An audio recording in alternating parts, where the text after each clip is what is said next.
Hello, my name is Elijah Wells, and today's review is Ant-Man and the Wasp: Quantumania. Taking place after the events of Avengers Endgame, Scott Lang, who's Ant-Man played by Paul Rudd, is adjusting to life in San Francisco post-blip. Well, of course, finding out that his daughter is always getting herself into a lot of trouble, like Cassie shrinking like police cars, which unfortunately doesn't get fully explained at all, until he, Hope, and the rest of the gang accidentally get shrunk down to the quantum realm, where they meet Kang, the Conqueror, played by Jonathan Majors, and as well as none other than Darren, who is voiced by none other than Corey Stowe, also known as Murdoch, like Rupert Murdoch, and they must save the world from the within this inner space, which is the quantum realm. Okay, this movie follows in the grand tradition of Thor: Love and Thunder, as in the movie is unfortunately really mediocre. As in story-wise, it's surprisingly really basic for a film that is meant to kick off like the first of the multiverse saga, and it looks pretty basic. Like, not too much doesn't seem to be too at stake here. Like, for example, like Kang the Conqueror, played by Jonathan Majors, even though his performance is absolutely pretty good, pretty solid in the movie. He establishes the fact like, oh look, I erased timelines. Oh look, I kill loads and loads of people for sports. And of course, despite displaying a really palpable and really potent physique, he gets defeated by ants. Like, really, like, if you want a movie about erasing timelines, just watch Eternal Sunshine of a Spotless Mind, so you can save yourself some time. But anyways, here's some other wasted characters, like Casey Lang being Scott Lang's daughter, who unfortunately had, in the beginning, is in jail before shrinking a police car due to a protest about some displacements due to the blip. It never gets mentioned again. It's like, even though the movie takes place in San Francisco, it's almost like it's in the same universe as The Room at this point, as in having storylines that just kind of go nowhere, I guess. And Katie O'Brien playing like a freedom fighter, as in Kang the Conqueror already has some rebels going against him, which feels in this really by the numbers, like, oh, he took our land and colonized us, and we're fighting back, like, which kind of feels a bit boring and repetitive at the moment.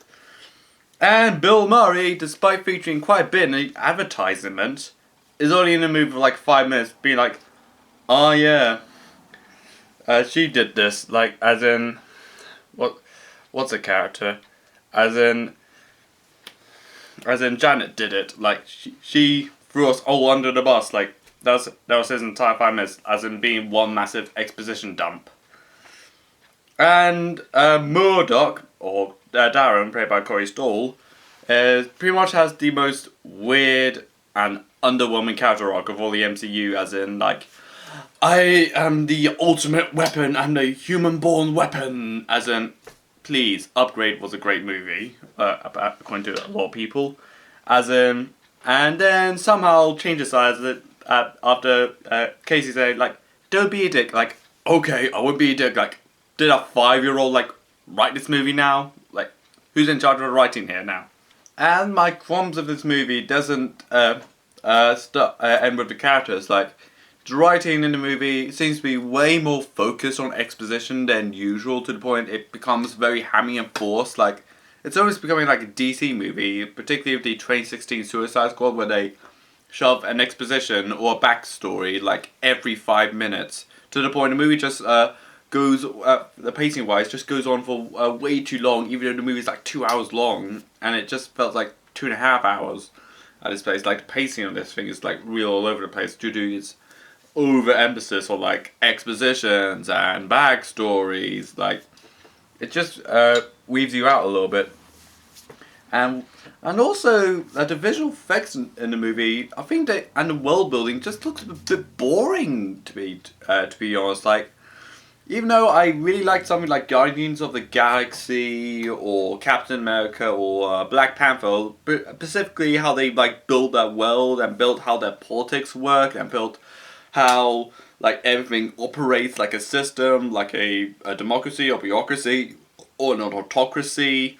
Again, however, Kang the Conqueror is just depicted as some sort of like a one-note tyrant for reasons unknown, and the world just looks like something like a strange world, but if the color correction was always set on orange for some reason, like I think or Avatar or something, Avatar or Strange World or something like that, but the color coding is like always set on orange, which does make the cut. It just looks really ugly and look really boring.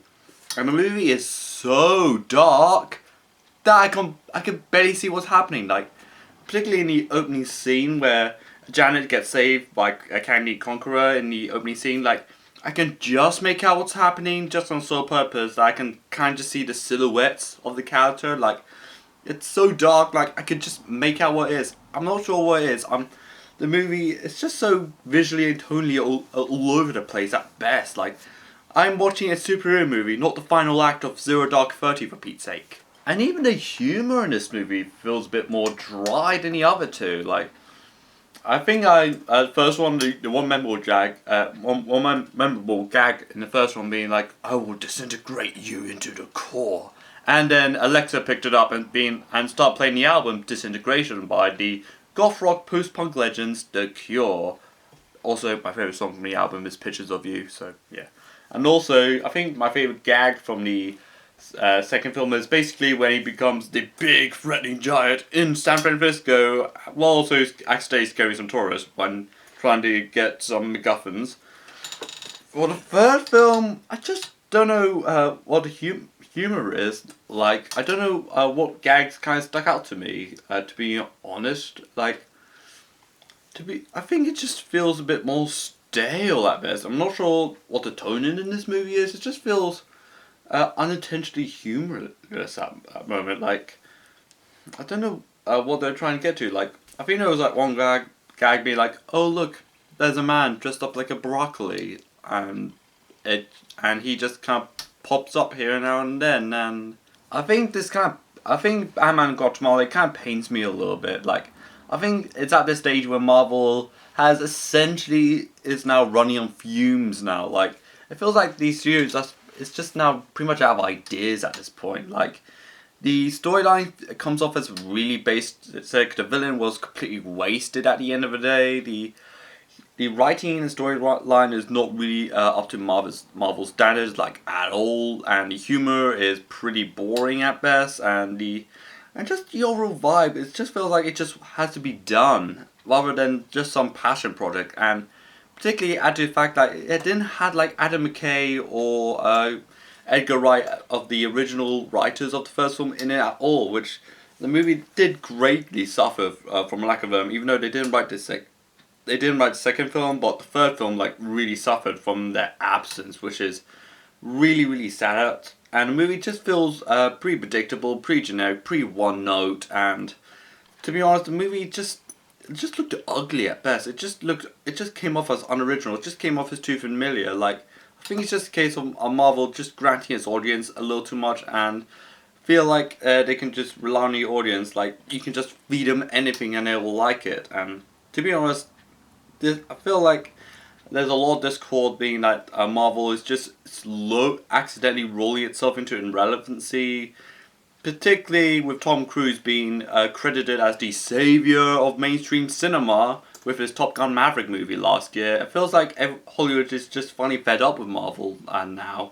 And particularly with indie films like Everything Ever All at Once being like a massive success as it was. I feel like everyone is slowly turning their backs against Marvel. With this film, I feel like Marvel could be on the wrong course. I'm feeling 4 or 5 out of 10 on this one. So, what do you think of Ant-Man and the Wasp Quantumania? Comment down below, subscribe to my channel, follow me on Twitter and Instagram, and like this video. And this is Elijah Wells, and bye.